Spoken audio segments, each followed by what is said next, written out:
Hi అండి. ఇవేంటో మీకు తెలుసు కదా, పలావ్ దినుసులండి.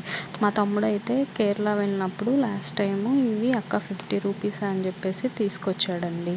ఓకే అని చెప్పేసి ఓపెన్ చేసి చూస్తే అందులో ఇలా రబ్బర్ బ్యాండ్ పెట్టేసి దాని చుట్టూ ఈ పలావ్ దినుసులు అనేవి పెట్టారు. 50 రూపీసే కదా పర్లేదు అని మనం తీసుకుంటే ఇంటికి వచ్చిన తర్వాత ఇలా బూజు పట్టి ఇలా ఉన్నాయి. మీరు కూడా ఇలా నెక్స్ట్ టైం ఎప్పుడు ఇంత తక్కువకి వస్తున్నాయి అని చెప్పేసి తీసుకోకండి. మీరు కూడా మాలాగైతే ఇలా మోసపోవద్దండి.